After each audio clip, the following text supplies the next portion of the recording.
All right, welcome back, everybody, to another IT review. Tonight we're going to be talking about Obi-Wan Kenobi, Episode 5. And I have Alex here with us tonight. Hello, hello. It's good to be back. It is good to be back. It's been a long time. It's been a long, long time. How are you? I'm good. Good. I've been doing good. Nice, nice. Same. I've just been working and working and working. I'm actually going to be moving at the end of July. That's nice, I guess. Yeah. Could be, I don't know your situation, but Well, so my lease is up at the end of July, and so I'm actually gonna move out of state uh, over to Washington, cheaper, more affordable housing.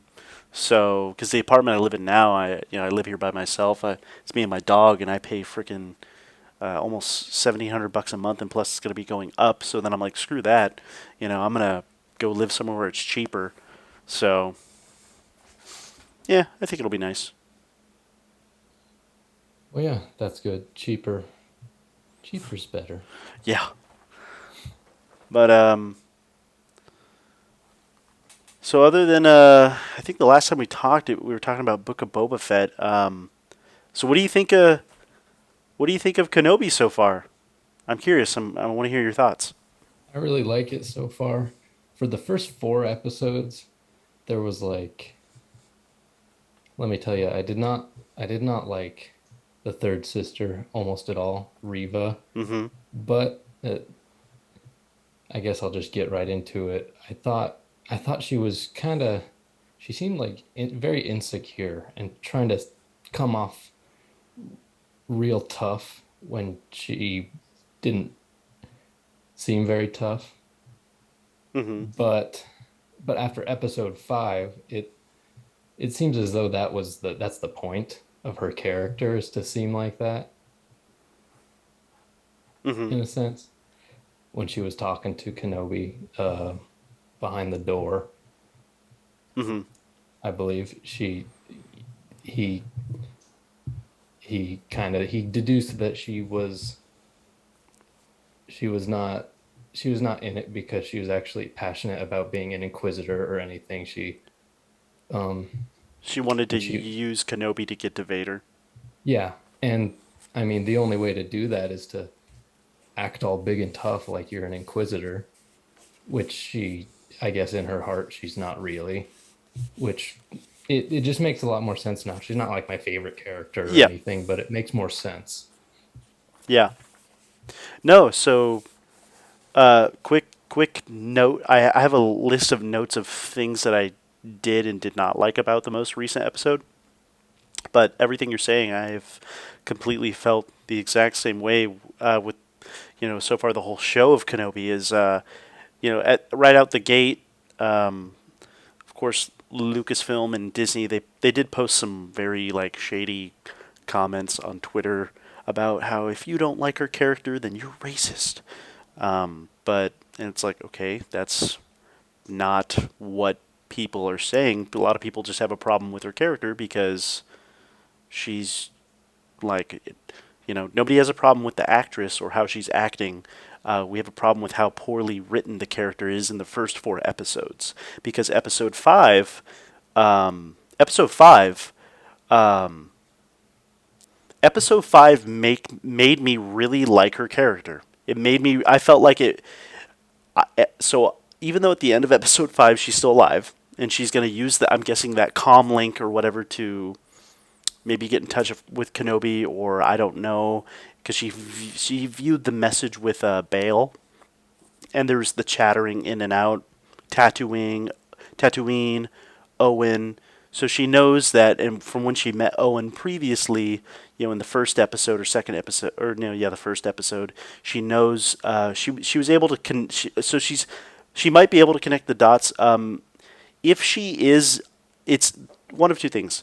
I hope that she is dead after this episode because I feel like that would really tie up her character with a good ending. It would make, you know, her little story arc of, youngling at the Jedi Temple during Order 66 to becoming an Inquisitor to get close to Vader to take him out because she, felt completely betrayed by the only family, she had known, and seeing her point of view of Anakin at the Jedi Temple during Order 66 was really good. I thought that was I thought that was great. Um, and then her being, stabbed by Vader, I thought that was cool. I mean, obviously it sucks for her character and her character's arc, but and then Grand Inquisitor just walking up like, "Yo, hey, I'm back. By the way, we're gonna leave you where we found you in the fucking gutter." And then, yeah, I honestly thought I feel like her in episode. I really liked her in episode 5 compared to the previous episodes. So, I mean, I don't know. The first 4 episodes of Kenobi, personally, I feel like I could just go without watching them, and I would, if I had to watch episode 5, I'd be really content. Hmm. And quick note: how can she cut through the blast doors that fast? Um,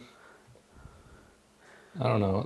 Because They that made me think of Qui-Gon and how he was like, I don't know if maybe they're like double plated or it was like extra thick blast doors that he had to cut through, or maybe it was just thinner ones that Riva had to cut through. But I felt like she just sliced through that thing like with like a hot knife through butter. they already shot it a couple of times with their ramming gun Oh or yeah, that's whatever it right. was. That's a good point. I think of weird things like that. But yeah, I agree with you. I definitely liked her character a lot more in episode 5, and I think at least a little bit going and watching the previous episodes with episode 5 in hindsight would make me like her character more in those episodes, Hmm. just knowing what it's leading up to. I saw someone point out that I think it was in episode 4.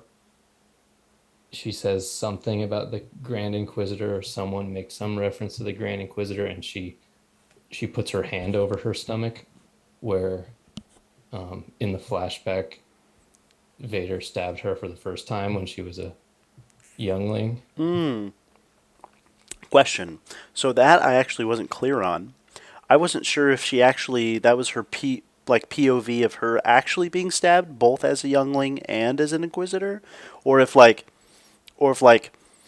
she had saw Anakin stab somebody that close and then she had gotten stabbed. But I think what you're saying makes I think I like that more where like she looks him dead in the eyes, stabs her, and then leaves.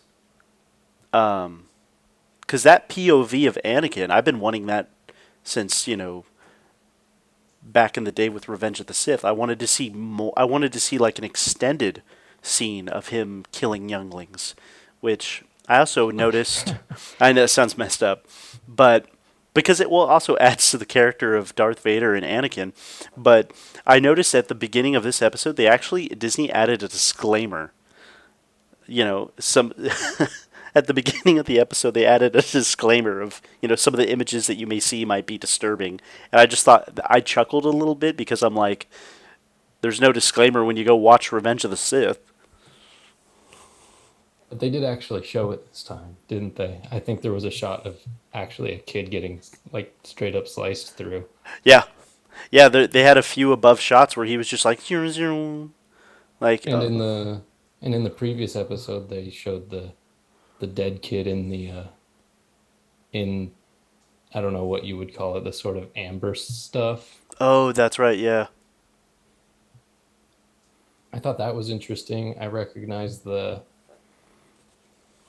Jedi Master Terra Sinube, the sort of turtle-looking guy. Hmm. The first one, did you recognize him? I actually did not because I now he from Clone Wars. He is. Did have you seen that show I have all the way seen through? I've seen the first 3 to 4 seasons of I've seen like the three first 3 seasons and then season 7. but the like seasons 4, 5, and 6 I have not watched. I don't know. I don't know if these episodes with him were in the ones that you've seen or not, but I honestly, Ahso I feel like I would remember seeing him, but I never remembered seeing him. Ahsoka, like she loses her lightsabers, and Anakin's pissed off, so he tells her to go find them, and this guy Tara Sinube helps her find them, and that's the episode basically. And that was the guy that was in the Inquisitorium. Yeah, Nice. he did not have a white lightsaber, but he had a very light cyan colored lightsaber, and it was interesting. Hmm. It was almost white, very light blue. Yeah. But anyway, Uh, um, what would you say you didn't like about the episode 5? well, uh, I talked about a couple things there. I still have a few more things on my list. They weren't. Now, these things, not all of them are necessarily just complete outright dislikes, because there's a lot that I actually really liked with this episode, especially this episode. The past 3 episodes, I just was like, okay, when are we going to get, like when do we maybe get that flashback scene of Obi-Wan and Anakin, whatever it's going to be, whatever setting it's going to be? When are we going to get more of the story? When are we going to get to wrap up Reva's arc? Because I don't want it to be about her. I wanted the show to only really be about Obi-Wan and Anakin. And this episode, they really did deliver on that. Uh, so, first things first, one, before we get into that flashback scene, I'm guessing that takes place, as far as I know, that takes place at the Jedi Temple on Coruscant, because it looks like the same kind of like balcony or training area that this scene on the first episode opens up with all the younglings. Hmm. It looks like the exact same like little training area, and if I'm correct, so that scene at the beginning of episode 5, the flashback scene with Obi-Wan and Anakin, there's not a single vehicle flying around on Coruscant. Yeah, I initially thought it was Alderaan. I thought they were going to show some stuff with Bale and his wife. Hmm. The skies were very blue, and the architecture looked a lot like Alderaan.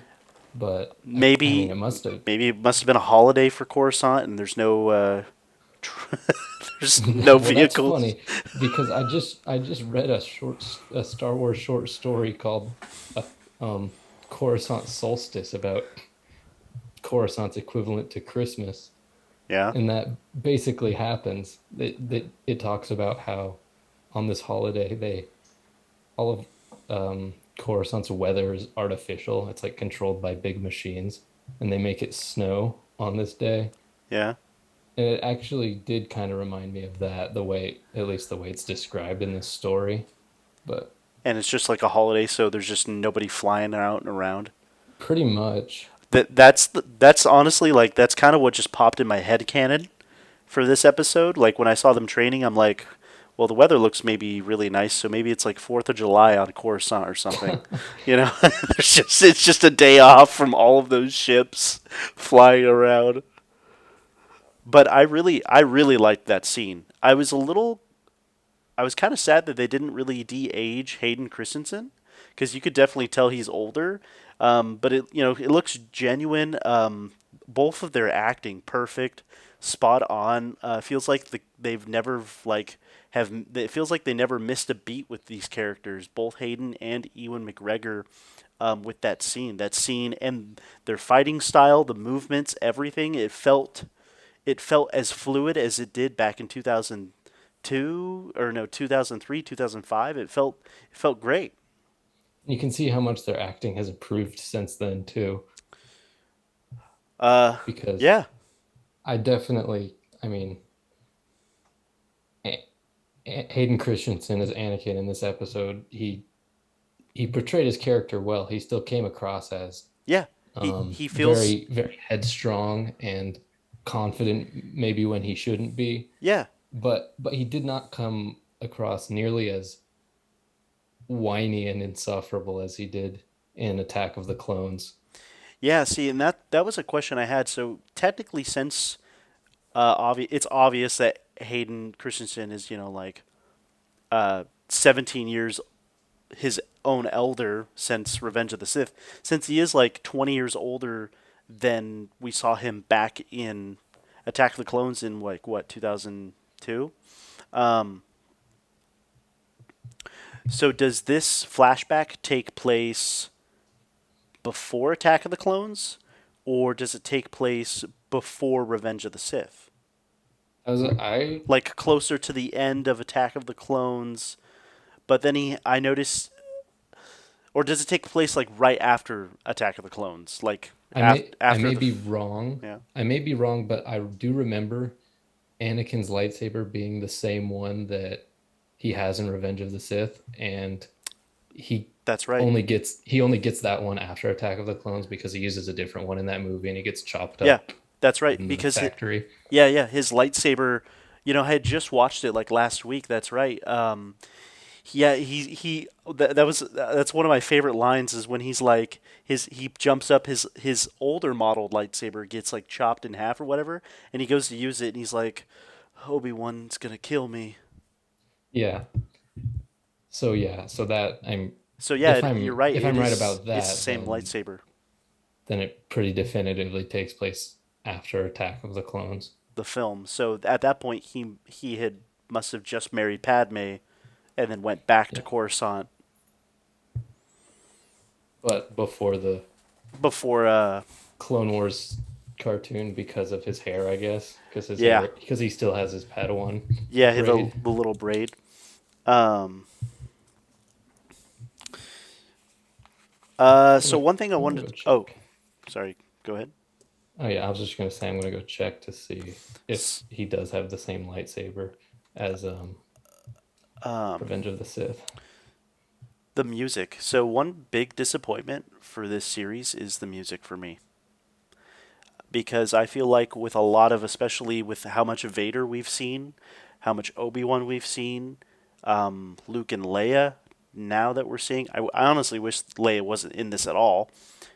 I feel like she's not needed at all, to be honest. I feel like they could have easily just plucked Leia out, and all they have to do is have the Inquisitors have landed on Tatooine, and Obi-Wan has to haul ass off of Tatooine and lead them away from Luke. And, he's being hunted by Reva, who Reva wants Obi-Wan so that way she can get to Vader. And then, next thing you know, you have Vader and Obi-Wan facing off.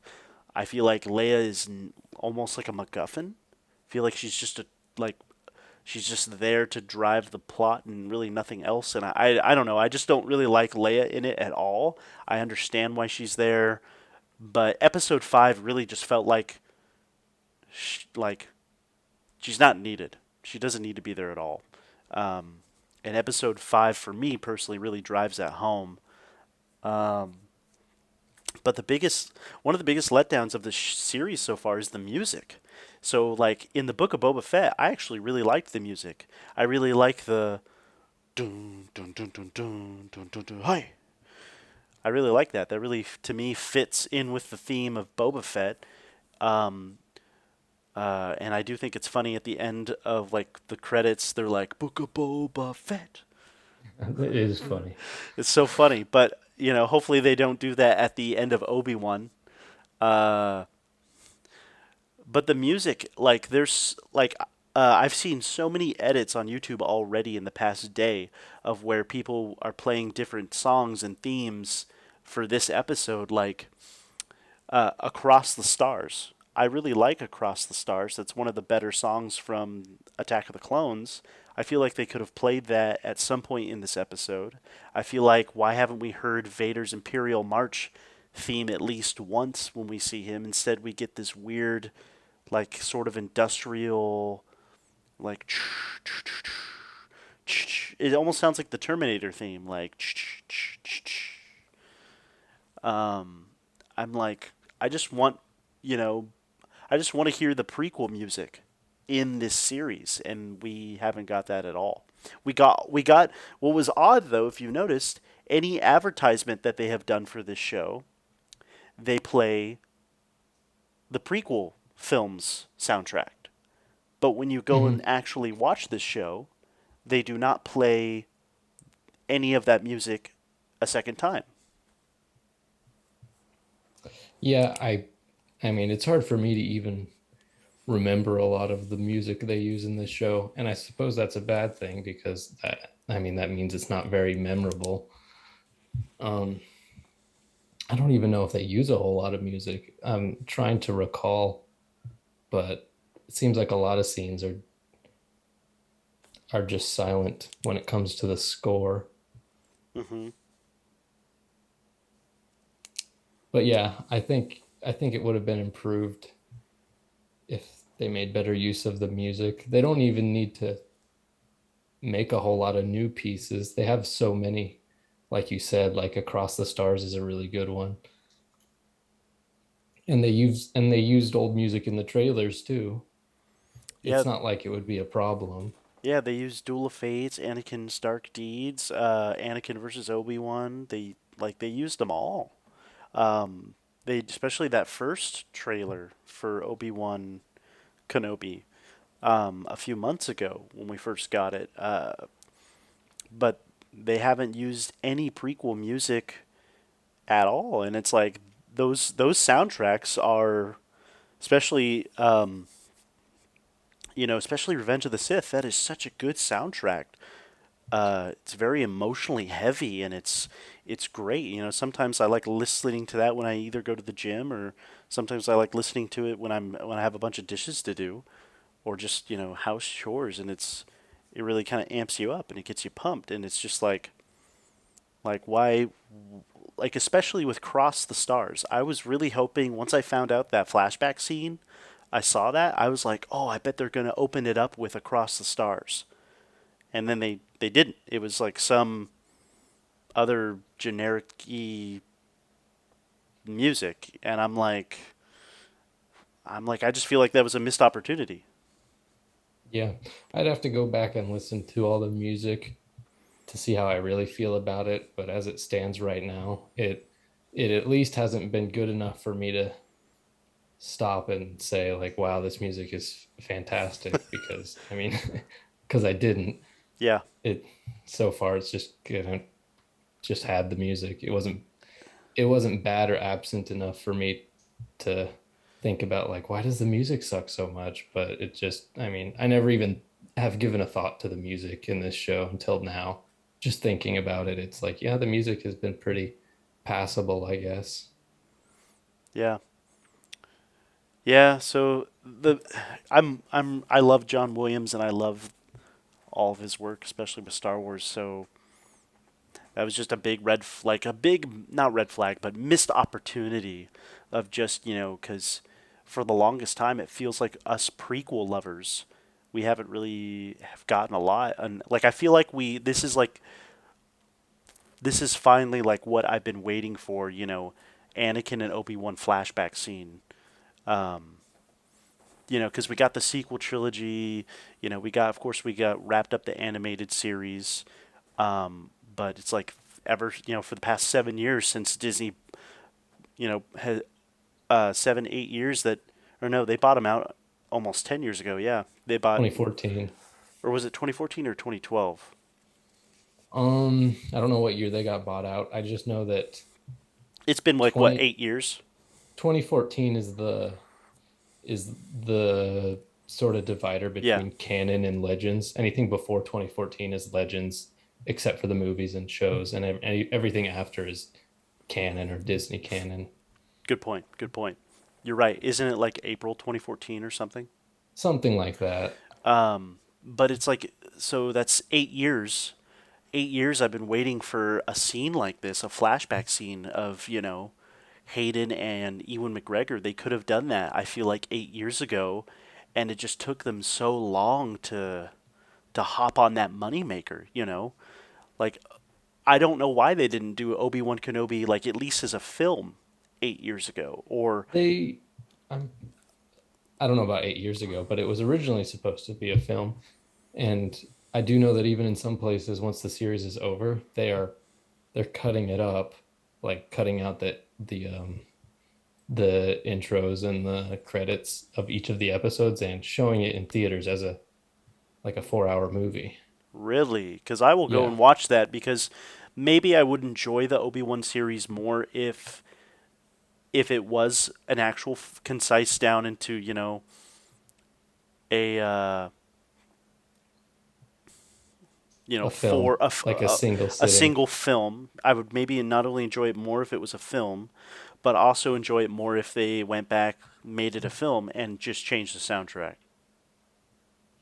I I do think it would have been paced a lot better as a film Yeah, because instead of having to wait a week and then you got to wait another week and then after the first two episodes, there were a lot of people complaining, and even me to a certain extent, like how does she know that Darth Vader is Anakin yeah, Skywalker? That's yeah, that bullshit. was one And of my like, first complaints I had. I mean, of course, now it makes more sense and I'm okay yeah. with that.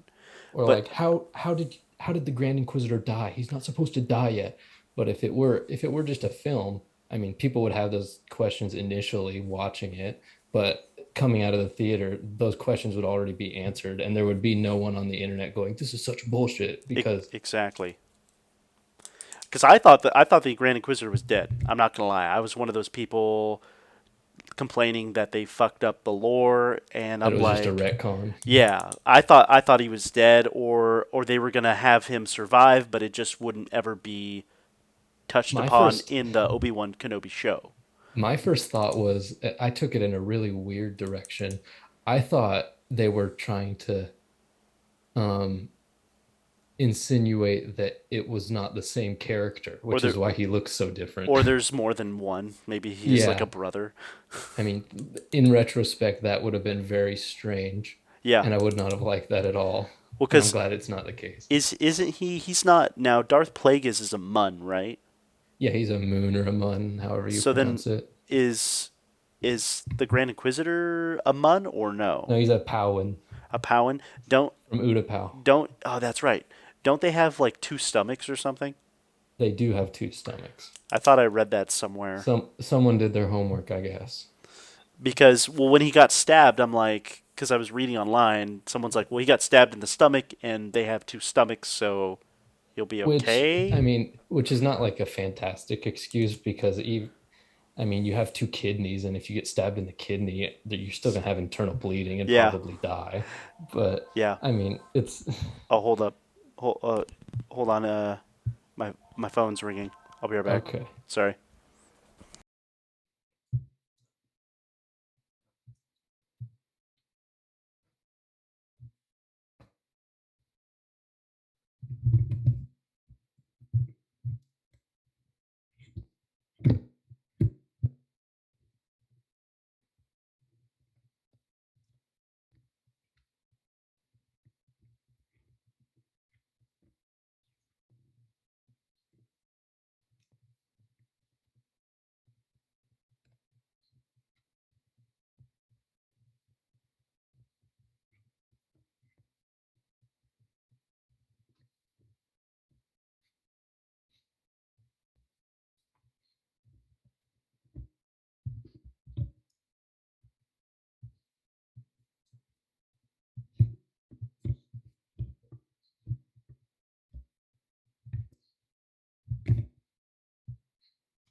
Oh, hey, sorry about that.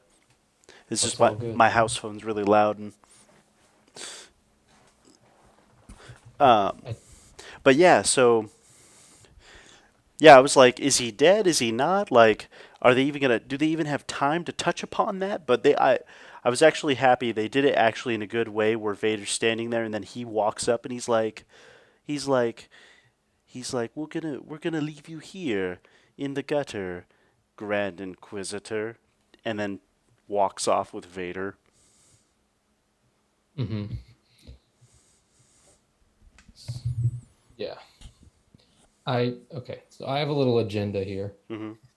for things to keep going smoothish.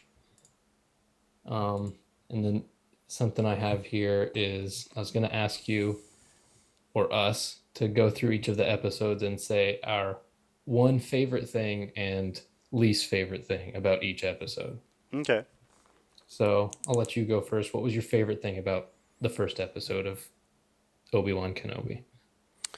My favorite thing about the very first episode would have to be, I believe it was at the end of the first episode. No, no, that was the second episode. So the very first episode, my favorite thing about it was probably, see, the first episode's so far my least favorite, so I really got to think hard on my favorite thing. I really did like the, okay, the first, my favorite thing about the first episode might be kind of lame, or I'll have to definitely go back and rewatch it because it's been a few weeks, since I've watched it. But I did love the during the introduction they kind of gave us a recap on the prequels.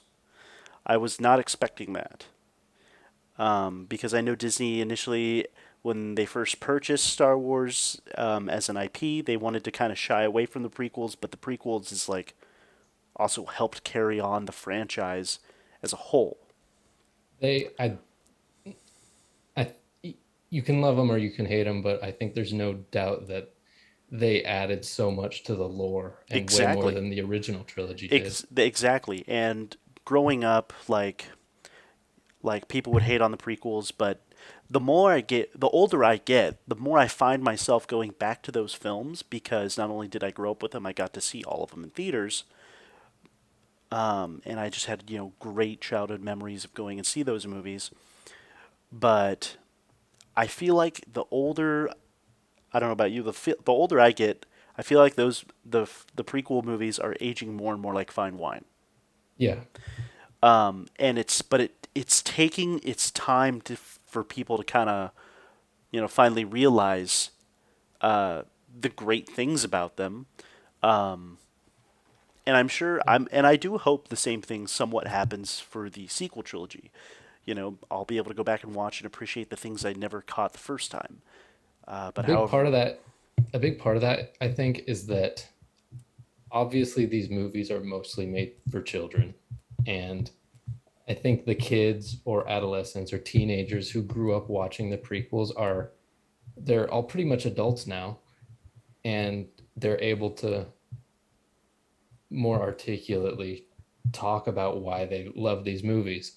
And I think that same thing is going to happen with the sequels eventually, inevitably. I don't know if it will to the same degree, yeah, but there's things to love about every movie. there are. People tend to focus a lot on the acting and the CGI of the prequels. Um, the CGI, like, yeah, the CGI is bad by today's standards, but it was like groundbreaking back then Yeah, in the in the early early 2000s. 2000s. Um, I mean, you can go back and look at the practical effects of the original trilogy. They're not that good, but they were groundbreaking back then too, and it's charming to watch. And I think it's just as charming to watch the old CGI of the prequels too. Maybe not Jar Jar, but Yeah, the CGI, and people focus on the acting too. It's like, yeah, the acting and the dialogue is pretty wooden most of the time, but when I watch those movies, that's not what I focus on. I focus on how much I like the story and the atmosphere because that's excellent. It's an amazing story about how a dictator can rise to power with no one even noticing. hmm, And it's very applicable to the real world. So is every Star Wars movie to a certain extent. But they're great stories, and I'm glad people are able to talk about it now and appreciate what they did right, because when they were first coming out, people people weren't really able to step back and actually talk about what these movies did right and what they added to the universe. you know, you just gave me an idea. We should sit down at some point and do a review of each film. Maybe do, I don't know, or yeah, I guess just do a single review. Maybe just sit down, we take a time, like an entire hour or longer, to talk about a film from Star Wars and talk about both the pros and cons and like what each film did right and did wrong, because I do genuinely want to go back and rewatch the sequel trilogy. As much as it's my least favorite, and I really just don't like it. There are elements of it that I like, but there are a lot more of it that I dislike. Um, I there think are that would be fun. I think that would be really cool. Something that like intentionally go back and take notes of things that we do like about that trilogy, because it does get the most hate. And it's like the new kid on the block. It's getting the most hate, or it's like that Family Guy meme where it's like Meg, and then it has like everybody's dressed real like luxurious in the living room, and then Meg's like, "You guys always think you're better than me." It's like the Clone Wars, the sequel or the original trilogy and the prequel trilogy. It is hard to talk about those movies because I don't particularly like them much more than anyone else.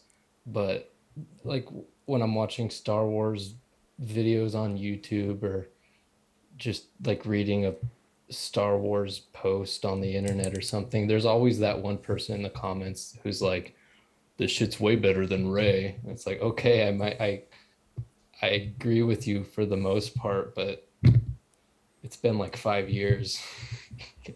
I think it's time to move on. Yeah, And it's it's let it's the just a past little die. obnoxious. Let the past die. It's Kill it. just a little obnoxious. Kill it It's if you have to. I mean, I love the old Republic, that sort of era. Hmm. But every time I try to talk about it on the internet or with someone, they're just like, "This, I know, I love it. It's way better than the new Star Wars." It's I don't know. It's annoying. It's sort of a tangent, but Yeah. I I appreciate being able to talk about why something is good without talking about why something else is worse, Hmm.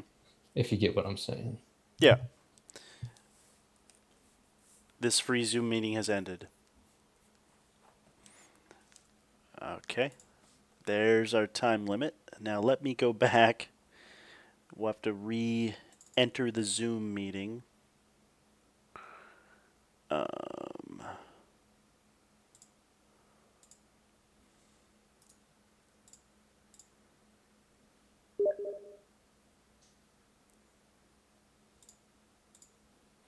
Give me 1 second, guys. I gotta copy and paste to join the Zoom meeting.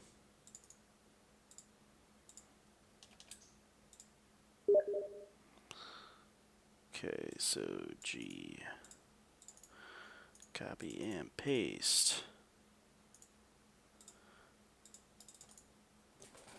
I'm gonna have to type it in. Of course I can't copy and paste. That'd be too easy.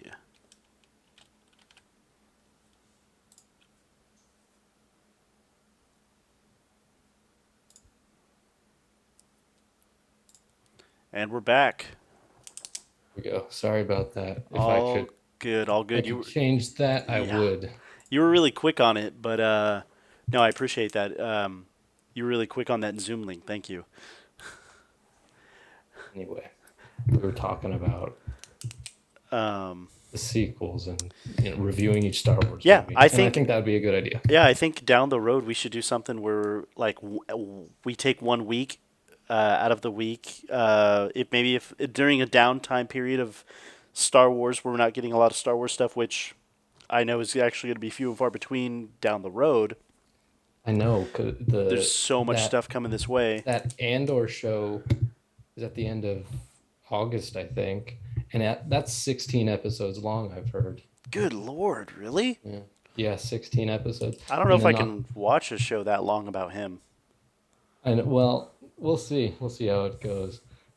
And then February of next year is Mando season season 3 of three. The Mandalorian. Oh yeah, we're definitely that one. I saw a leaked trailer that they had showed at Star Wars I did as Celebration this well. year. I watched that leaked trailer like yesterday. I won't lie, it got me pretty hyped because there was a lot of like live action shots of Mandalore. Mhm. And after the the Night of a Thousand Tears or whatever, I've only got one thing I'm a little worried about with that show is Baby I'm Yoda. worried. Yeah, I'm worried what they're gonna do with him They gotta because see. I keep telling people online they gotta get rid of the fucking baby, man. they're They've written themselves into a corner because that baby's already 45 years old. Like he's gonna outlive Mando 20 times. there was a reason for him to be in the first two seasons. He was the center of the story. But I mean, He if the should have. third season Yeah. is just going to be about Mandalore, then he's just a side character pretty much. And they've got to have something for him to do. The They only. can't Yeah. they can't just have him there to sell toys. That's the thing. They have him there to sell toys. I mean, I feel like at the end of season two, that was a great ending. I feel like they should have just left. They should have left it where he goes to choose between the armor or Master Yoda's lightsaber.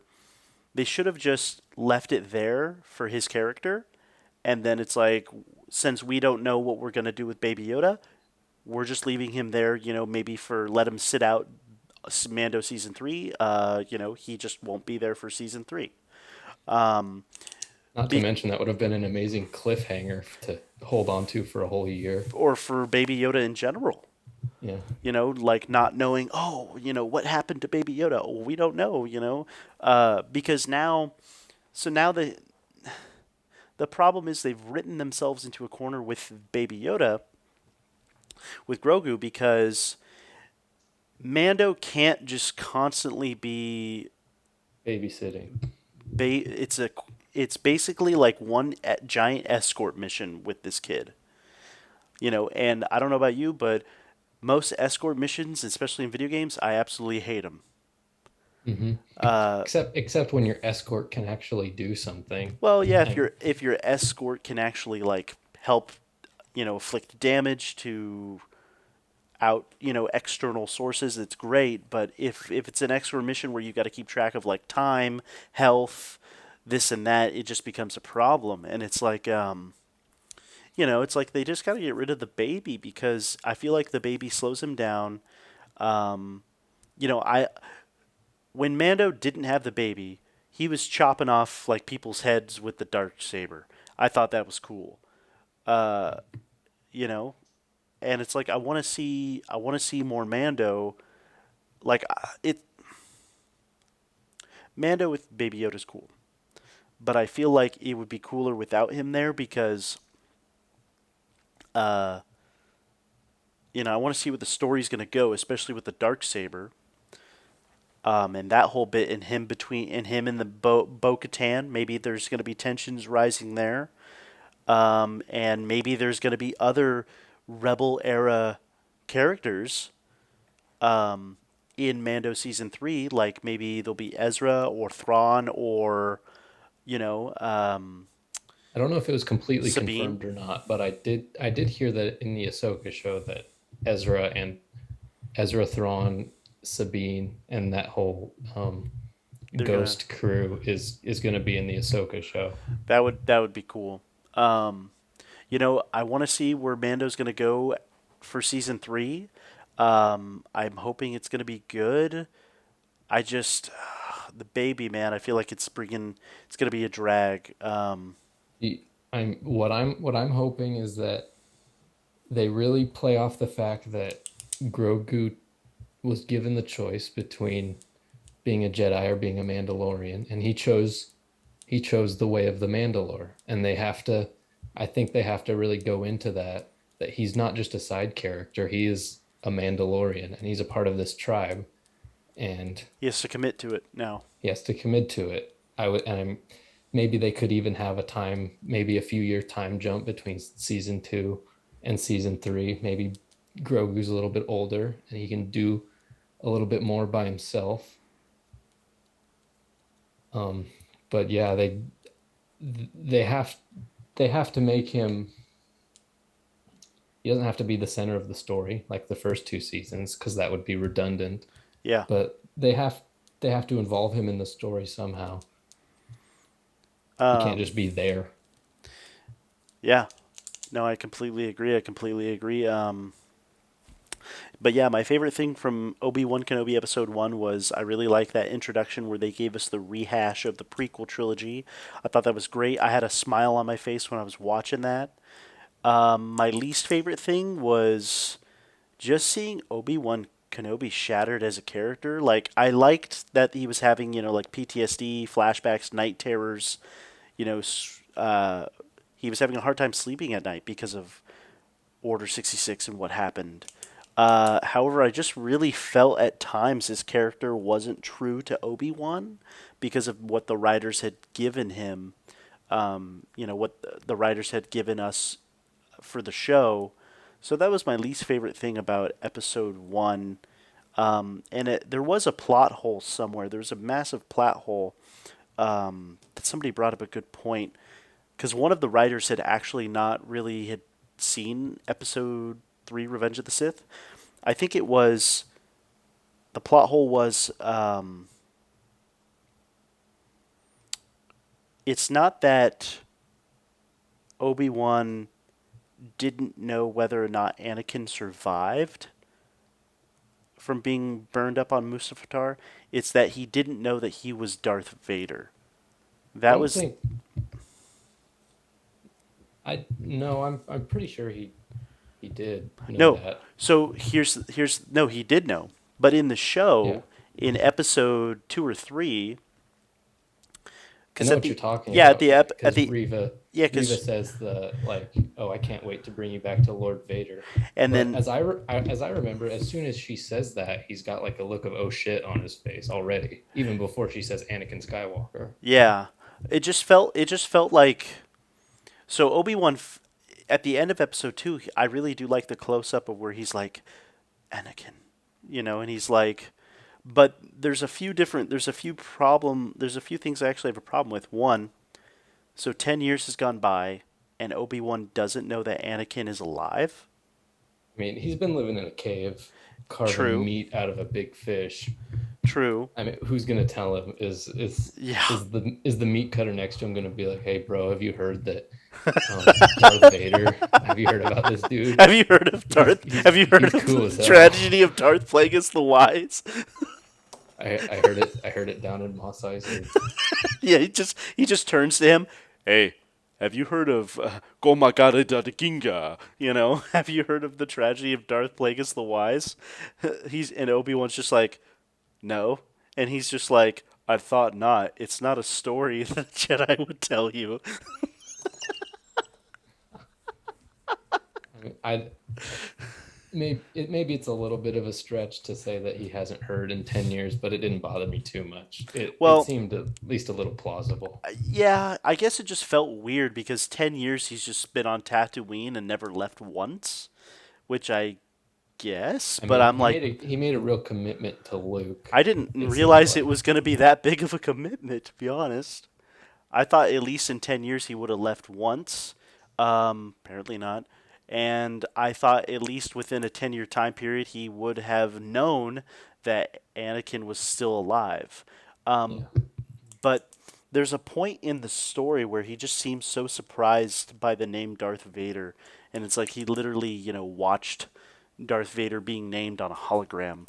So, But I think the reason he looked surprised is because he thought Darth Vader was dead. yeah, that is true, but I don't know. I mean, when he was walking away, Anakin was still alive. So I just always thought he knew I that mean, Anakin. I would have thought he died too if I cut off his arms and legs and left him to sink down into a pit of lava. But then I there, would. true. But there is this mystical thing called the Force. So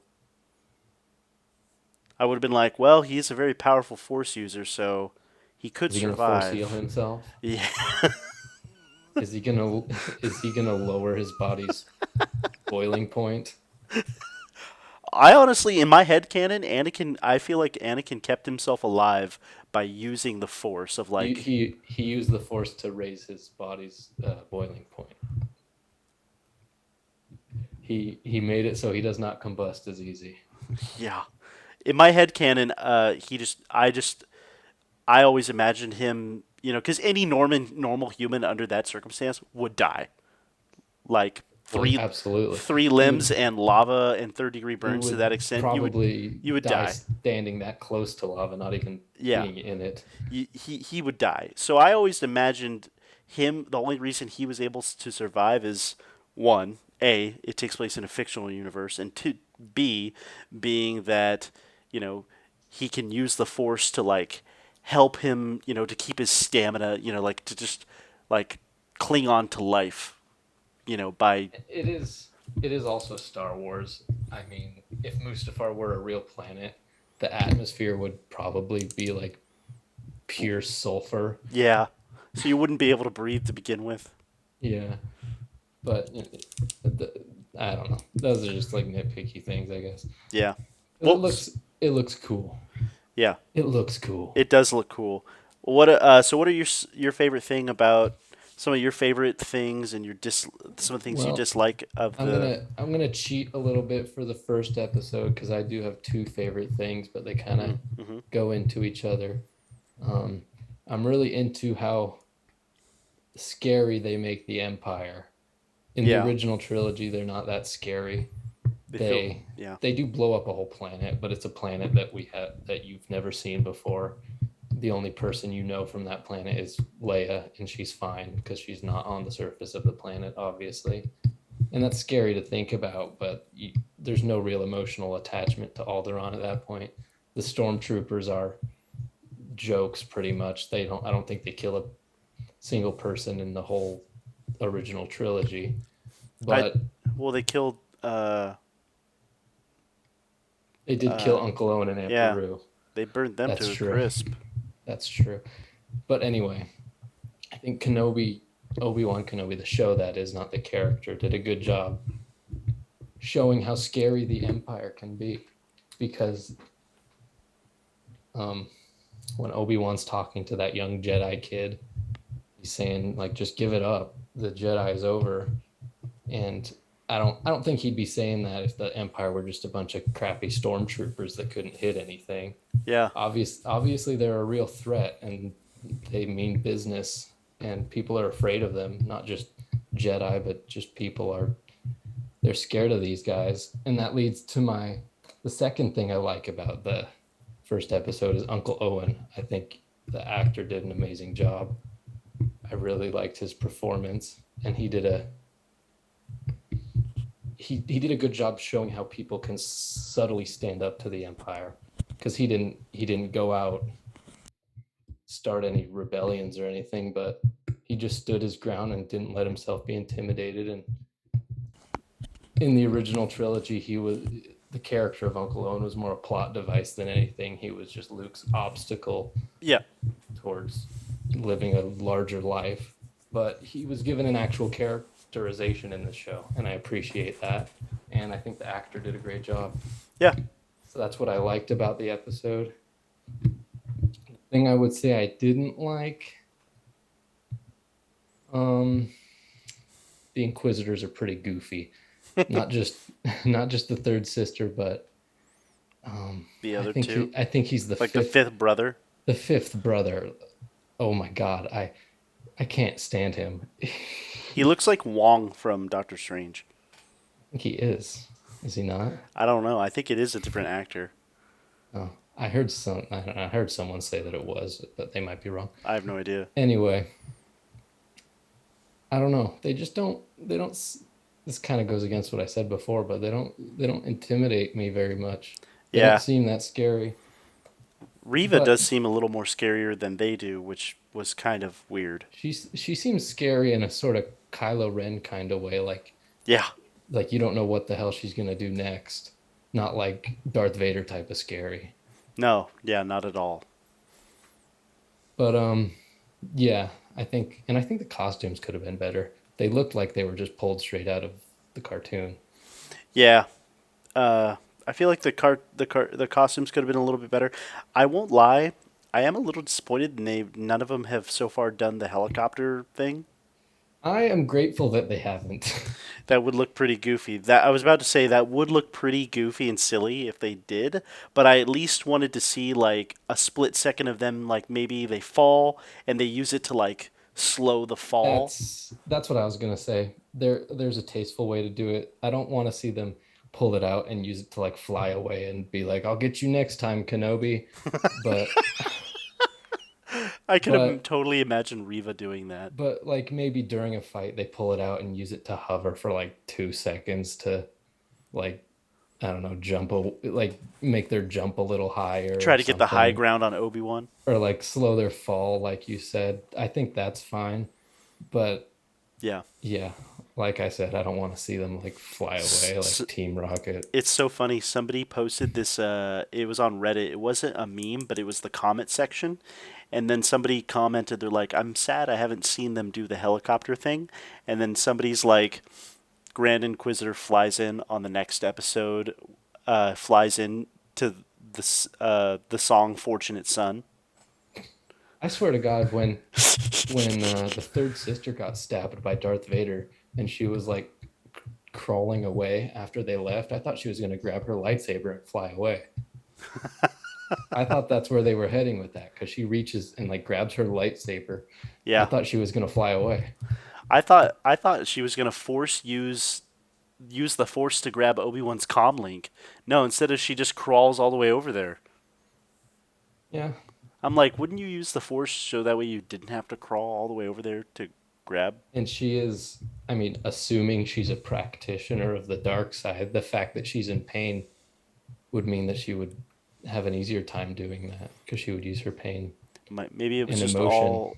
Maybe it was just all ploy. Although it would make more sense if it was all like a ruse, because every time she came across as angry in the show, it just didn't feel like legitimate anger. It felt like she was trying. It felt like because of the way the actor was acting, it did feel like Riva was act trying to act intimidating and tough in the show, when really she just wanted to get to Vader. Yeah, I agree with you. I still S- think she was pretty hateful and vengeful to a certain extent Yeah, because she is trying to get close to Vader and kill him out of revenge. And she also still did try to stab Obi-Wan through the door. yeah. That those aren't very Jedi things to do, but I don't think she's necessarily delved completely I into the thought she was dark gonna side. stab him for a bit. I was like, I know I'm that like, it was pretty Obi-Wan, sudden. you better get out of the way, dude. She's gonna stab you. Stand like 3 feet I'm like, back it's a either little she's bit. gonna stab you or her blade won't be able to cut through the blast door. I did really dig her acting in that scene. That was good. Yeah. She did seem afraid. I guess she did a good With job. yeah, with her flashback scenes. I love seeing the 501st back. Yeah, and that's I believe that's the first time there have ever been clones in live action that are not CGI. Oh wow. Oh Because yeah. in the prequels they were all just CGI and with Tamora Morrison's face copy and pasted onto them. Yeah. So yeah, I do think Oh that was the yeah. first time. You know what? You're right. Episode two. The thing I did love the most about episode two is that cameo of Tamora Morrison as a clone begging for credits. Yeah, I'll I go with loved. that too as my I favorite I thing. did love that. I thought that was cool. He's like, spare any credits, and And then it had a lot of interesting implications too, well, because the because clone, in my mind, the clone looks at Obi-Wan. He's like, he knows who he is, but since the war is over, he's just like, I'm not gonna hunt Jedi anymore. I'm just trying to yeah. survive. And you did watch Clone Wars season 7, so you know the whole good soldiers follow orders thing. Yeah, Even if he still has that inhibitor chip in his brain, and he knows that his original order, I guess, is to kill the Jedi, he's not a soldier anymore. They phased out the clones, and he knows that he's not taking orders from anyone. So, I mean, good soldiers follow orders, and he's not a soldier anymore. So, it was cool to finally see Tamora Morrison in like physical 501st, especially 501st gear. yeah, and that makes it the first time he's ever been dressed up as a clone as well. Yeah. And then he had the beard. At first, I was thinking, oh, maybe it's Rex, but no, no, no. I was like, no, it's just gonna be a clone. I was kind of hoping that maybe on that planet he was on, maybe Obi-Wan was gonna get on a like a train, and then like he would look over and he sees, he just makes eye contact with a clone trooper who is just staring him down because he knows who Obi-Wan is. Um, but I did like how they did that scene, and then I think Obi-Wan does hand him a credit or two, right? Yeah, he does. Yeah, He because definitely feels a little sympathy for yeah, him. he feels sympathy for him despite being, like he's helping him out despite, 10 years prior they were literally on a killing spree of just tracking down Jedi and killing them. It goes to show, like, despite everything that these characters have been through, in a way, it's like making a small way of making amends. Absolutely. So I thought that was cool with episode 2, especially. Yeah. It was one thing I liked about the Clone Wars series is it humanized the clones a lot. It made them more than just robots, which is kind of what they were portrayed as in the prequels. They're not given much characterization other than just cannon fodder. But the Clone Wars humanized them a lot and made them individuals. And this kind of plays on that. It shows that they obviously have feelings. They're people. This one is hungry and is begging for food. Yeah. So I like that. Spare any credits? Spare any credits? that's the new that's the new great line from Tamora Morrison. Spare any credits? Like a bantha. Oh god. Yeah, we went from like a bantha to spare any credits.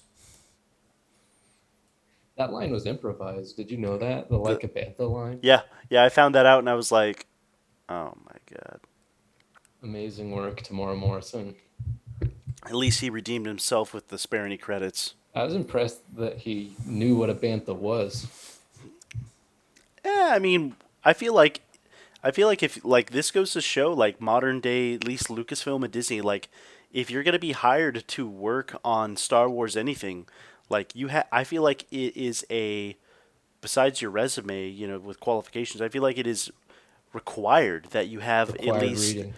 you at least have a basic knowledge of Star Wars. Like you could like somebody could ask you, 20 questions and you can answer the basic 20 questions of Star Wars, like what is a lightsaber, a laser sword, what is a Yeah. bantha, what is Like if you're immigrating to the United States and you need to take the citizenship test. yeah, it's like that, but for, Star Wars.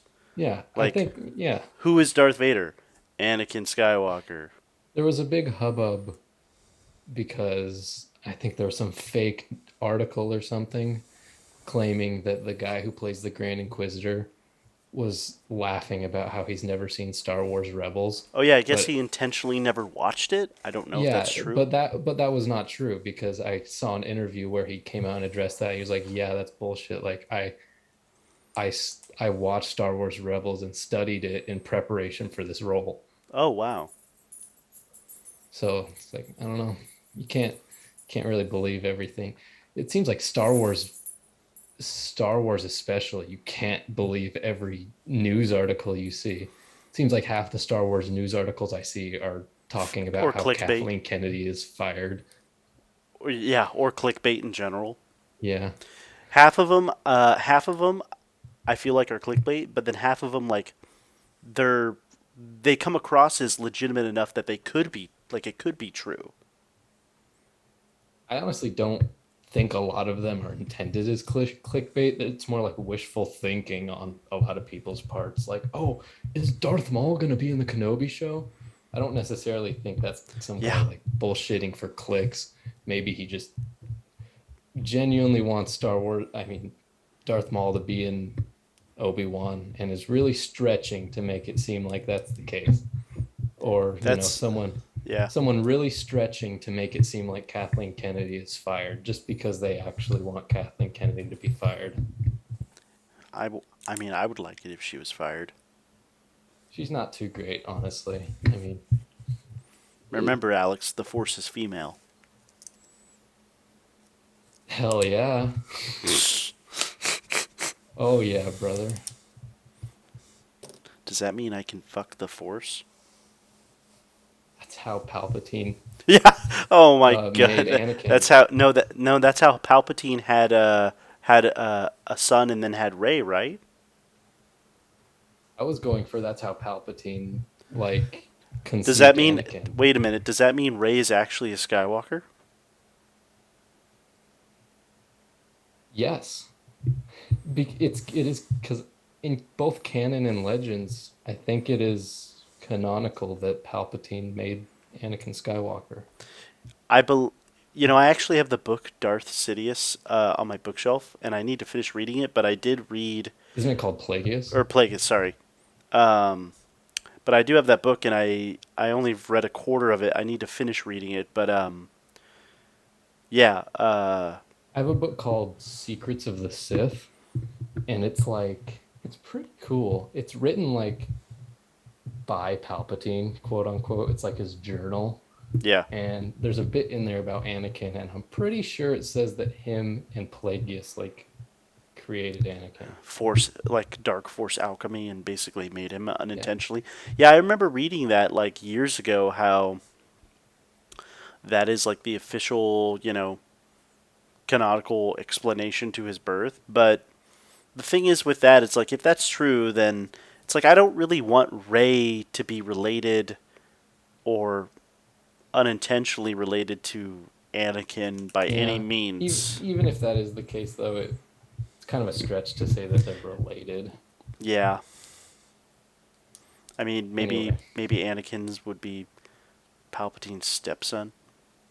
did, did we say our least favorite things about episode two? I think we wait. I Least don't think favorite we did. thing. My We just least, talked about the clone. yeah, my least favorite thing about episode two would probably just be like, especially that foot chase with Leia. That was in episode one. No, no, I thought that was in episode two. That was in episode one for Oh, that sure. was in Because episode one. You're right. Yeah, that's what I was gonna say, though. I was gonna say that I don't like the kidnappers very much. yeah, they didn't feel very kidnappery. I realized that the main one is a member of the Red Hot Chili Peppers for some reason. Wait, is he really? That's yeah. Oh God. Um, yeah, I didn't like them very much. I mean, they really struggled to kidnap a 10-year-old girl. Yeah, That was kind of lame I, of j- them. I thought episode two was lame when Obi-Wan's trying to like interact with that one guy who's pretending to be a Jedi. No, I loved him. That was amazing. I didn't like him at all. Best I thought character. he was annoying. I did. I thought he was funny. I liked when the kid was comes in with the bounty poster for Obi-Wan. He was like, "We almost had him," and he just goes, "Oh, that's embarrassing." That was funny. I will agree. Uh, a lot of the scenes with Leia in the second episode, I was just kind of like, eh. Yeah, I Between Obi-Wan and Leia, where Obi-Wan's like where she's like, "Help! Somebody help me!" and he's like, "Shut the hell up! I'm yeah, trying to save you," and she's just like, "Help!" I I thought that really was really dumb. yeah, just one more thing I didn't like that goes off what you're saying. I really hate the cliche in movies and shows when the two protagonists have like a little disagreement and like have a falling out for 10 minutes and then like make amends. Yeah, I hate that. It happens in almost every movie. And so I did not like it here either when Princess Leia was like, "Oh my God," like and just runs away. It yeah, was totally that cliche and I don't know. It just felt like a waste of time. I don't maybe I'm just stupid, but I don't see how it added to the story at all for her to run away. yeah. No, I didn't feel like it added to the story at all either. Um, It- my favorite thing about episode three is there is a couple things. One, I do like how that one stormtrooper got like sliced in half by that laser beam. that was awful. I Not thought that not was like I thought that was awesome. no, I don't mean awful like poorly designed. I mean like awful like oh like gruesome. Yeah, I thought it was cool. It was cool. I thought that was really ballsy of Disney to carry through and actually show it. I know because they've made a big thing in Star Wars video games and stuff that you cannot slice limbs off Yeah, with especially Fallen lightsaber. Order. Only droids and aliens, some aliens. But I mean, they Not straight on up sliced yeah, this guy in half. not on people. Yeah, yeah, he fell down. I like that. He like totally dismembered in half his body. I thought that was cool. Like that is, that's what would happen in this type of universe. Like people's body parts that should be happening all the time. Like, unless it's a blaster bolt hitting you. Um, Hmm. one of the things I loved about that episode, and I wish we could have got like more of it, excuse me, is episode 3. I like it when he's looking out into the distance and he sees like a mirage of Anakin just kind of haunting him. Hmm. I thought that That was was cool. great. I thought that was great. I'm like, oh, like his mind is playing tricks on him. I'm like, this is great. Like give us more of that. I think it was an excellent way to show his PTSD from everything Yeah, because he had just heard that Anakin was still alive as Darth Vader, and obviously he does not know what Darth Vader looks like yeah, but other than he's Anakin. So in his own he's imagination, it's just Anakin. he's seeing Anakin, and I like how they had Anakin cloaked and at a very far distance because Obi-Wan in his mind he's just seeing like Anakin in his old Jedi garb, maybe with like a new cloak, but he doesn't see like he doesn't know how disfigured he looks. He doesn't know that he's in a suit at this point in time. Hmm. Which I mean, and that communicated obviously that it was just a hallucination, Yeah. that it wasn't real. Because if he saw Darth Vader standing there, then it very well could have been real. The thing I did But not like about episode 3 the most, and I have a big issue with it, is actually two things. One, the fight between Vader and Obi-Wan felt very lacking. Like it didn't feel. I didn't like it at all. It felt very gross. The fight didn't feel like. Excuse me. The fight didn't feel like how it should have, but I think they're saving that for episode 6. mhm. I But the definitely think it was a setup. It was a setup for a second duel between the two to show how he has grown as a character. The thing I did not like the most, that I thought that was one of the worst things they could have done, is when Vader and Obi-Wan are showing down for the first time since they last saw each other 10 years prior on Mustafar. Um, excuse me. You see Vader there. He has his lightsaber ignited, ready to go, and then Obi-Wan just runs away. He runs away I like a total coward, and I didn't have a problem with that, honestly. I was I'm really disappointed. I don't I try to put myself in his shoes. Like I wouldn't really know what to do either. I would be scared because obviously this is Anakin or Darth Vader and he looks pretty intimidating, obviously.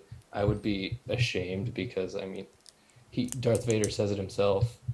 Obi-Wan's like, "What have you become?" And he says, "Only what you have created." I thought that was That terrible writing. you didn't like that? I did not like that. I did not like those lines. Why not? That just doesn't feel like something that they would say. It felt like it was written by a casual like Star Wars fan rather than a hardcore Star Wars fan. I feel like these shows should be written by hardcore, die-hard people who live and breathe Star Wars like you and I. Like Obi-Wan, in my mind, the Obi-Wan I know and love, especially, the one I've grown up with, Obi-Wan is courageous. He's heroic. In my mind, a Jedi doesn't run away. They stand and, like, face their problems. So, like, if Obi-Wan's standing there against Vader, he's already defeated Anakin once. Why can't he do it again? So he just stands there. I understand the fear, but, you know, one way or another, Vader's coming after Obi-Wan, so Obi-Wan might as well face him.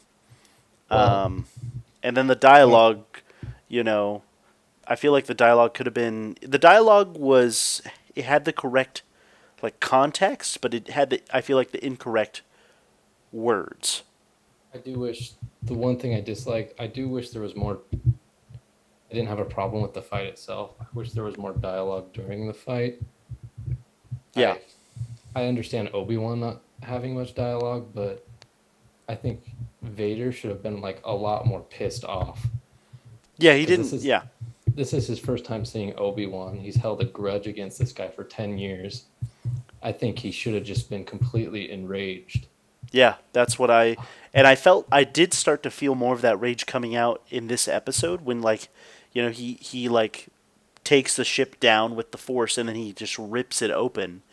Yeah, That is something that like. was awesome. I love Yeah. that. And Sith, Sith Lords should be full of rage and hate. And it almost seems like Vader is he has a lot he has a lot more self-restraint and calmness than Anakin did, which think I think he's Especially in episode backwards. 3. He should be less patient. He should be less calm and a lot more Well, enraged, I because think. yeah, because especially in episode 3 of Obi-Wan Kenobi, the Obi-Wan show, he didn't feel as enraged as he did in episode 5. Like we see towards the end, he finally gets to Kenobi, and he's like he's not letting that ship go, and he's ripping it apart with the Force. You see all these pieces fly past him, and you even hear Vader, "Rah!" Yeah, They really nailed.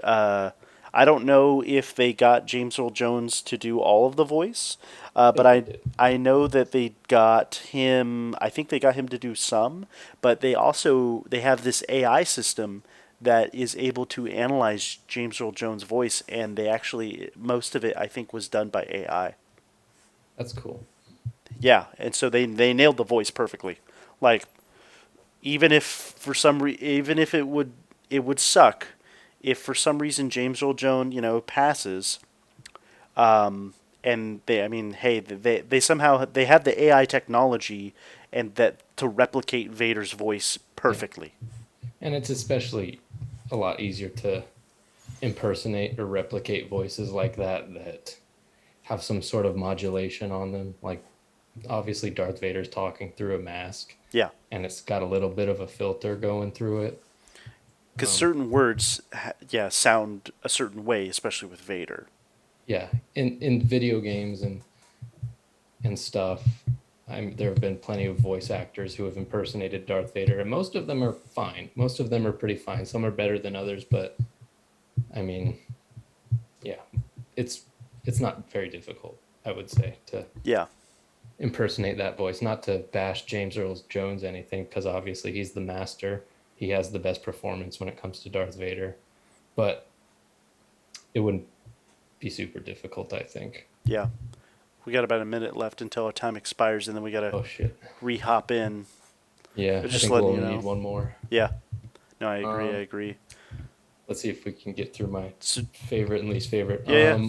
My favorite thing, I loved how brutal Darth Vader was with the townspeople, with the Yes. villagers. That was Oh, awesome. yeah. I mean, it was horrifying, but it was great to see.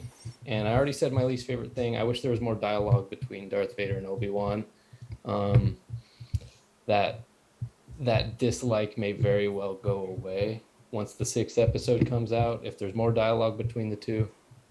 Um, Obviously, because if they talk more in that episode, then that need of mine will have been fulfilled. But if not, I still wish there was more dialogue between the two because I just find that stuff really interesting. All right. And then when we come back, are you gonna name your least favorite thing? That was my least favorite thing is that I wish there was more dialogue. Oh, all Go right. to the fight. All right, I'll send a new link real quick. Okay.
All right. We're back. Back at it in no less than 20 seconds or so. Yep. Yep. Yep. Yep. Um, All right, so episode 4. What was your favorite thing? episode 4. Episode 4. see One of that the weaker episodes, I that think. yeah, that was one of the weaker episodes. Oh, that's where he's in the Inquisitorium. That's right. Hmm. My favorite thing was I was excited for him to explore the Inquisitorium and figure out what secrets were going to be unraveled. Of course, we got that massive one where it's like a tomb, basically, which it was very predictable when he was like, "This is no, blah blah blah. It's a tomb." Like Yeah, I saw that kind of coming, like it was a 10. kind of cliche line, Yeah, but uh, I but I I did liked like it. that scene a lot. Yeah, It because the Empire has no reason to not just like bury those bodies or cremate them. So it didn't just come across as a tomb. It almost came across like kind of a trophy room in a yeah. really grotesque way. Yeah, that's the impression I got too. Like it was like a collection. The Inquisitors have gone over the years and collected either the bodies, and they froze them in like this different type of carbonite, Hmm. or whatever or amber substance Seems like the is. kind of the kind of stuff that they find like prehistoric bugs in, like Oh that yeah, kind of amber it stuff. reminded me of Jurassic Park. Yeah, exactly. That's what I'm talking about. I guess there's like somewhere in the Clone Wars or Rebels, like the amber stuff that they're encased in is like explained somewhere. I Hmm. don't I don't know where, but it was used at some other point for something else too. Well, that's cool. But I think I they're don't remember that, but I don't I either. like when little details like that line up. But I guess I don't know if they're trying to use the bodies to like draw DNA from to clone or what they're doing, but yeah, it felt like a trophy room. I thought that was, I thought maybe they were gonna have bigger reveals other than the random Padawan or the other Jedi Master. I thought maybe they were gonna have like, I don't know, some other Jedi. Someone So, more recognizable, yeah, maybe like Mace Windu or yeah, something. Mace Windu or something. But I mean, that would be kind of a stretch. It, Um, I honestly think they may have been skeptical to show any recognizable faces just in case they want to use them in the future. yeah, But yeah, like I think they would have been, even if they have no plans to use Mace Windu, I have a feeling they're skeptical to show definitively that he is dead, just in case they may want to. or And I would, continuous. Yeah, yeah, and I'm against that. I think Mace Windu should stay dead. I think the least Jedi or the fewer Jedi that survived Order 66, the better. Because with each one that is shown to have survived, hmm, the less impact that Order 66 scene has, because then yeah. it's less like, oh my god, all the Jedi died, and more like, oh my god, most of the Jedi died, but all my favorites are still alive. Yeah, and it's very funny that you mentioned in the way you worded that exactly was perfect because earlier today I was thinking the exact same thing. I'm like, over the years, like Order 66 back in 2005 feels different than it does today. It still feels impactful. It still feels meaningful. It's definitely it's a big, massive event in the Star Wars, universe that takes place because I'd say about at least back in 2005, it felt like about 95% of Jedi were wiped out. Yeah. Nowadays, fast forward, to 2022, it feels like maybe If I 80 can interrupt real quick, 80% of Jedi were wiped out. I think that's the actual number they gave What? was 90% or 9 out of every Oh, 10. really? I think that's an That's actual crazy. in-universe I statistic. didn't know that. Pretty sure I heard that somewhere. I may be wrong. Just like everything I say, I may be wrong, but You're good. But like nowadays, it feels like maybe 80% of Jedi were wiped out. So like over the yeah. years, you're right. The more Jedi they keep adding that, oh, they actually survived, it makes it less impactful and Yeah. meaningful. And not only for that reason, but also I forgot if it was the Last Jedi, and not the Last Jedi, the Empire Strikes Back or Return of the Jedi, where Yoda says, talking to Luke, he tells him that he is the last Jedi after he dies. Yeah, yeah, But right. after this, it's like, is he really though? There's Last of the Jedi, you will probably like be. 10. I guess within that time frame, it's possible that all of the Jedi that survived Order 66 Well, have died. maybe Yoda thought he was the last of the Jedi because he didn't know any other Jedi except for like Ezra was alive. Because Yoda knew Ezra was alive. Well, he at Yeah, least he knew did. that He talked Yoda. to him. Well, he at least knew that he existed at some point. He didn't know that he was alive or not in that time, unless they communed in the Force. They did, didn't they? Well, they They did talked at commune. the. They did talk in Rebels, but that was before Empire. So, Yeah. or that was before Yoda had passed and had told Luke, "Last of the Jedi, you will be in." I actually think the end of Star Wars Rebels is a good example of how to, I mean, get get a Jedi out of the picture for the original trilogy without actually killing them, if that makes sense. Mm-hmm. Because Star Wars Rebels took place a few years before the original trilogy, and at the very end, for everyone who hasn't seen it or doesn't remember, he gets pulled out into unknown space Yeah. with Thrawn, Yep. and that's where he stays until presumably the Ahsoka show. So that takes him out of the picture I'm for kind of the original trilogy hoping and with ties the up all those loose ends. yeah. I'm kind of hoping with the Ahsoka show or down the road at some point Disney or somebody else will touch upon the Yuzan Vong. Yeah, they are really interesting, and I do remember. I think it was in the book Dark Lords of the Sith, which is a new canon book. Palpatine talks about how he has felt a great power in the far off unknown reaches of the galaxy. Yeah. And I think it's implied that that's the Yuzon Vong. I'm pretty sure. So they could very well do that. Yeah. Let's see. Did I already name my least and favorite thing about episode 4? I think I did. Did I? You said your favorite thing was the tomb. Oh yeah, the tomb. I don't No. think you said a least favorite thing. A least favorite thing was probably like he was trying to escape with Leia like under his jacket. Yeah, I thought that was really dumb. that was goofy. It didn't feel like it took that moment took me out of the show.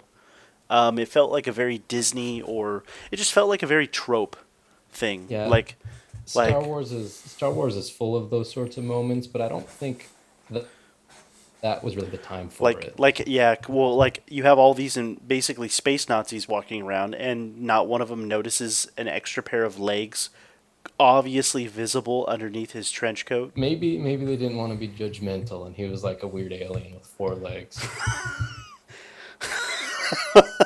Hey man, But you I look mean, awfully like hey, a lot like this one guy we're searching for that the Empire has a bounty on.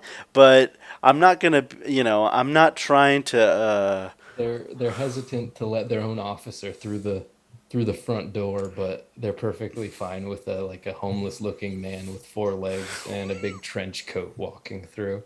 Yeah, basically, I was like, the fuck.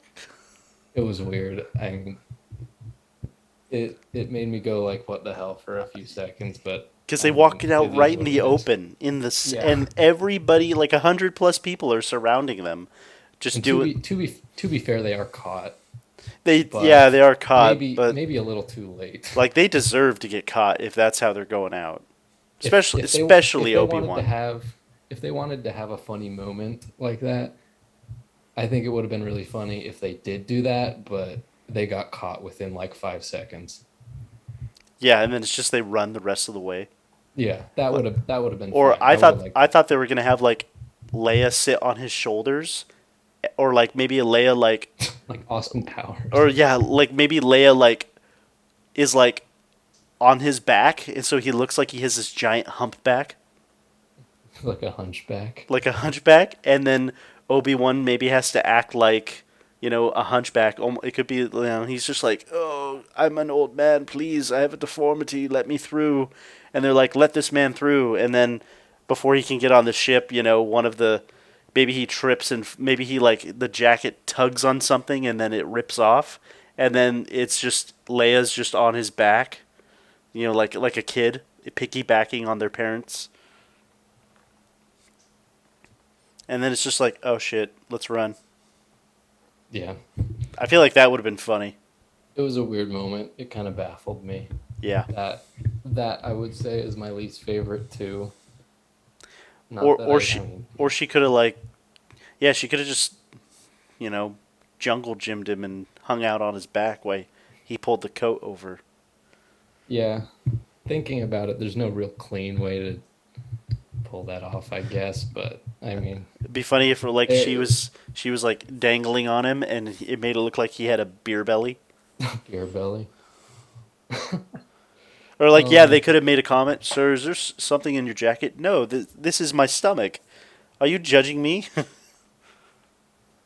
yeah, that was also my least favorite thing. Yeah, My favorite thing either would have also have been the tomb, or I I really like how they're not they're not ignoring any of the expanded material like Jedi Fallen Order and the comics. yeah, Um, the Fortress Inquisitorius has it was pretty much 100% faithful to how it was depicted in the game. yeah.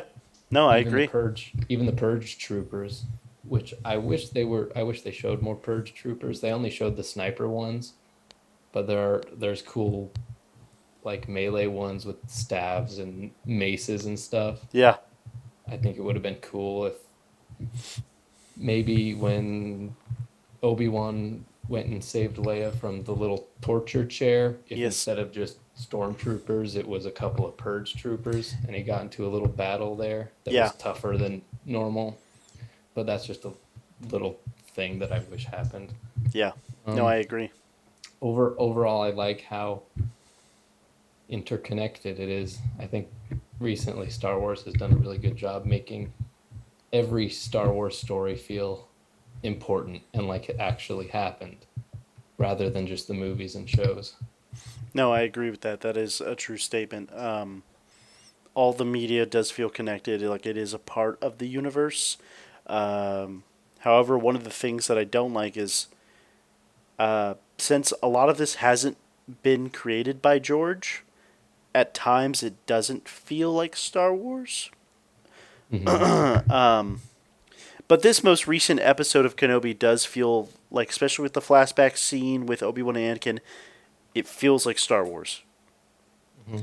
Even though the music isn't there where it should be, even though the Yeah. music isn't Star Wars, the time, the setting, and the visuals and But does to feel be like fair, Star Wars. there are ways to get around that. Like in The Mandalorian and the Book of Boba Fett, John Williams didn't do the music. It was I'm not gonna attempt to pronounce his name, It was but like he Ludwig. It was like Ludwig. Ludwig Göransson or something like Yeah, that.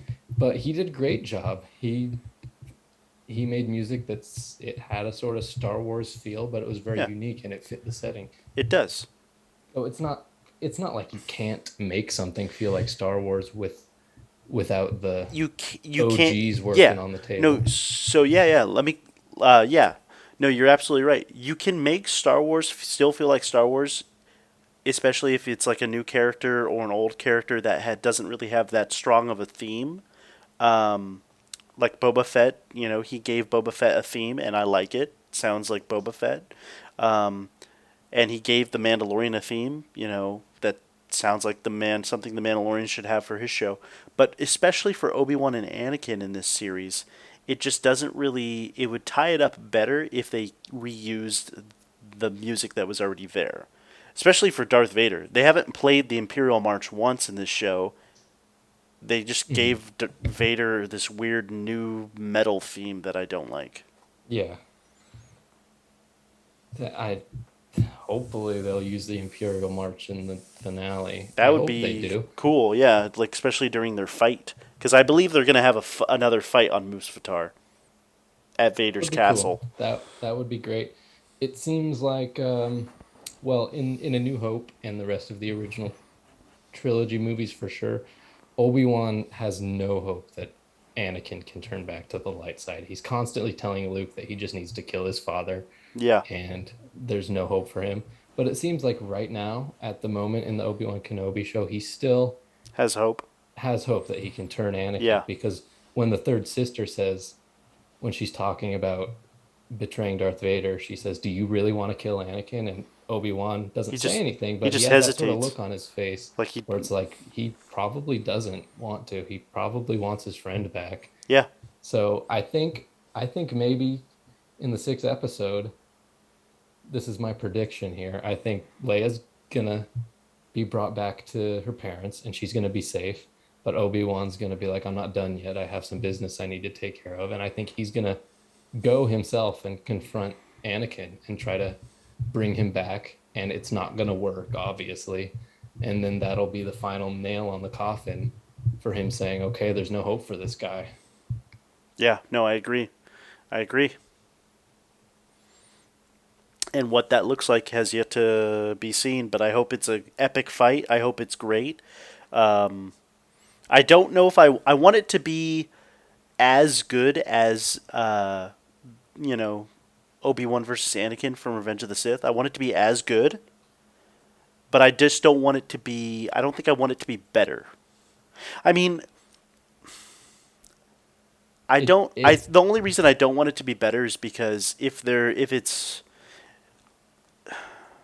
it can be as good without being as like epic in the yeah, traditional sense. I It think doesn't it'll need to be yeah. as It doesn't need to need last 20 minutes long. yeah, no, because I believe that they have the record for the longest sword fight in cinema history.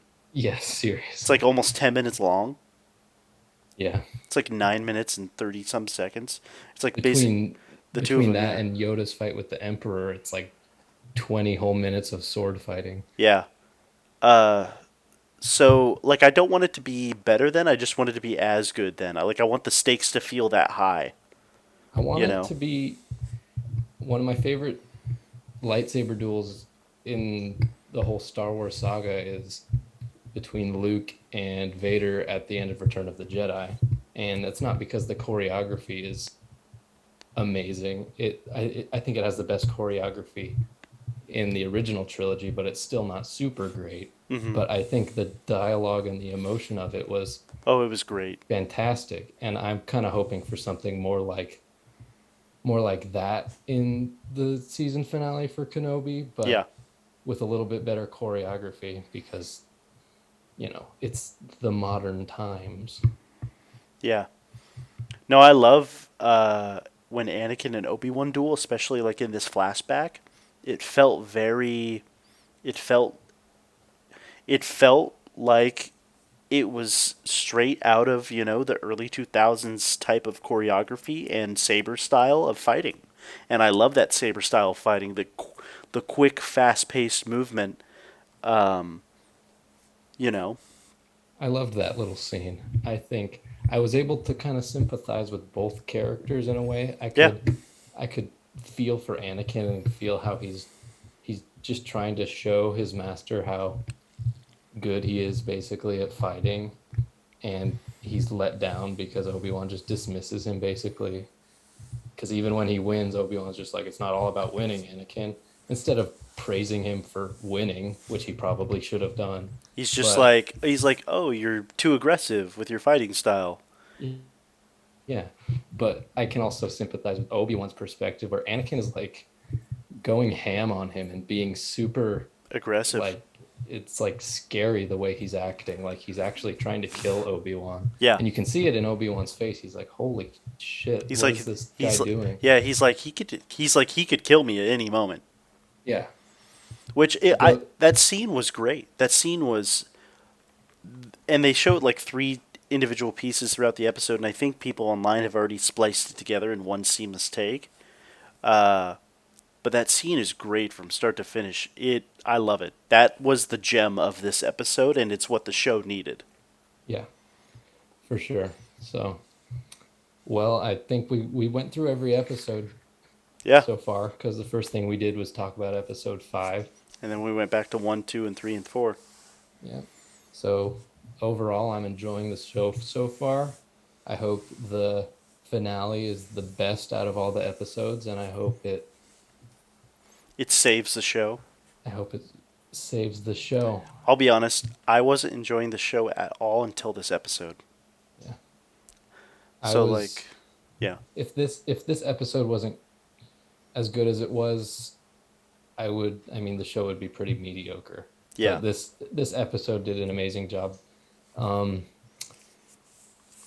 both setting up the finale and giving exciting payoffs to everything that was set up in the previous episodes. Yeah.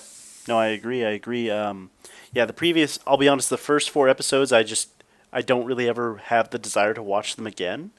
But so far with this series, like, I feel like, for me personally, I feel like this is the first episode of the Obi-Wan Kenobi show because it immediately opened up with that flashback scene. And, like, unless we get another flashback scene in this next episode, I wanted more of these types of scenes because it feels absolutely perfect. Yeah, So, I mean, it's just another reason that I think it should have been a movie because this episode wouldn't have been hardly as good if the show didn't spend so much time in the previous episodes um, characterizing all the characters and yeah. taking its sweet time to set everything up.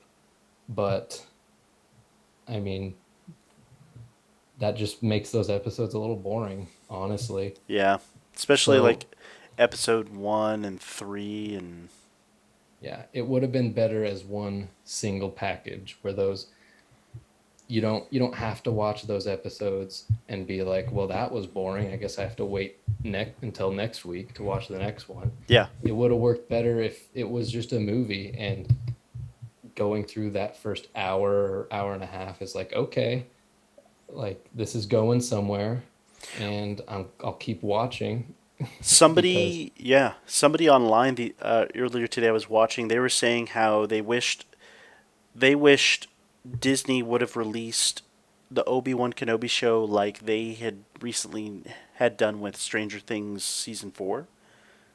first Um, four episodes and then the or, last two later. or do like, the first 3 episodes and then like maybe you have to wait a month and then you get to see the next 3 episodes. Yeah, that would have that might have worked a lot better. Or they would have or I personally think because of how so there's two ways they should have done it.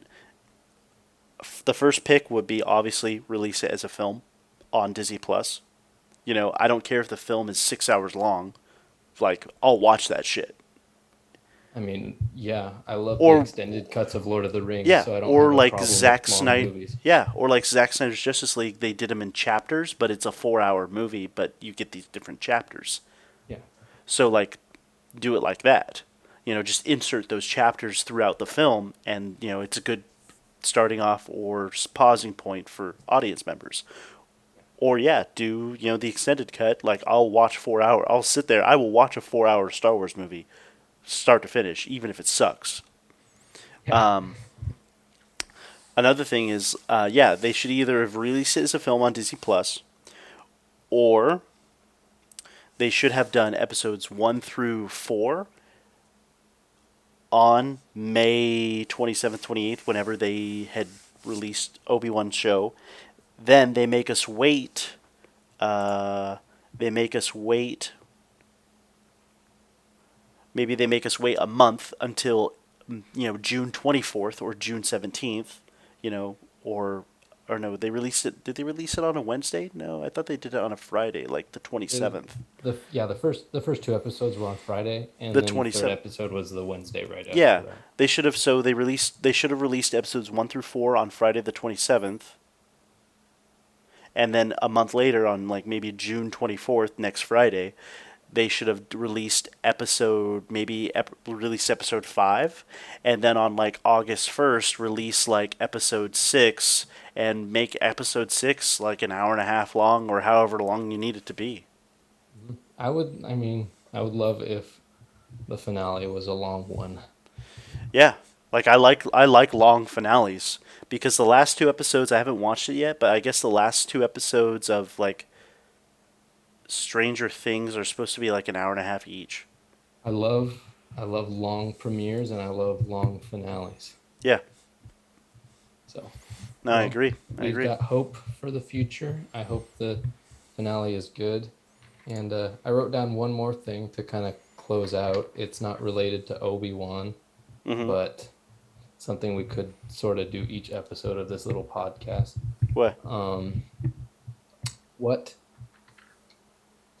just as a recommendation to the audience, what is one piece of Star Wars media, like maybe a comic or a novel or a reference book, that you would recommend people go check out? Something that that you might be the biggest fan of, something that most Star Wars fans have not probably checked out. What is something you would recommend? Because I know you have a lot of reference books that you adore that from from years and years ago. What is just one thing you would recommend everyone go check out as a Star Wars story? Me personally, Yeah. uh, good question. I like it. I personally would recommend. I do love Shadows of the Empire, so I am kind of biased with that, especially that storyline, because I also am still writing that script that's built around that story. That fan film, whether or not it's either going to be live action or animated, has yet to be determined. I'm probably going to go the animated route because it's more affordable. I would love to do like an Avatar: The Last Airbender animation style and tell my story that way. I don't know if you've seen Avatar or like Avatar at all. I've seen a little bit, not the whole show. It's a great show. It's a great show. So that type of art style, like that 2D animation, I would love to tell my story of how I think Shadows of the Empire should go rather than how it goes. Not that it's not good with how it goes, but it's definitely a story that should have been brought back years ago after it was bought out by Disney, and they should have used it maybe for a spin-off film or The something. way, if you were in charge, just the way you would introduce it into the new canon is what Exactly. you're saying. Yeah, that's how I'm writing this script. Yeah, Um, I dig it. so there's that. If I could recommend one storyline to some fans or friends, I mean the first one I'm going to pick would be Shadows of the Empire because I'm biased. But if I had to recommend like a different another one or a book or something, I would recommend Star Wars. I believe it's called Star Wars Legends, or no, Star Wars Legacy. It was the one with Cade Skywalker. Is that is that where Darth Crate comes in? Yeah, exactly. Yeah. And I actually have the complete uh, series. They're like in these hardcover books on my bookshelf of all of the issues that were released. It's in like one. They're in three separate volumes, All right. but I need to go back and read them because they're like really long. Hmm. Those are some good recommendations. What about I you, sir? dig. What would I you dig recommend? your little project. I would recommend Knights of the Old Republic, not the video game, Mm-hmm. but the comic series. It's a 10-volume comic series with 55 issues, which is a lot. I still have not gotten through them all, but so far it's amazing. The plot hook is that I won't spoil too much, but it revolves around a Padawan who his master, as well as his friends' masters, had a vision of the future that one of their Padawans would become a Sith Lord. So they decide the right thing to do is to murder their Padawans, Yeah. obviously. So, but this guy is the sole survivor of that because he was late, because he's kind of a bumbling idiot and he was late to the meeting. So all his friends got killed, but he was able to escape. And this series revolves around his adventure to clear his name because the masters blamed the deaths of the Padawans on him. So it's just about his adventures through the galaxy with a bunch of wacky, funny characters, and it has a great sense of humor. And it actually does a lot for the lore.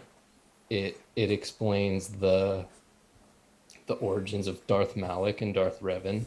Oh wow. That's that's where their their origins come from is from this comic series. So Yeah. it's a really good one, and I would recommend reading through it, or at least the first few volumes of it.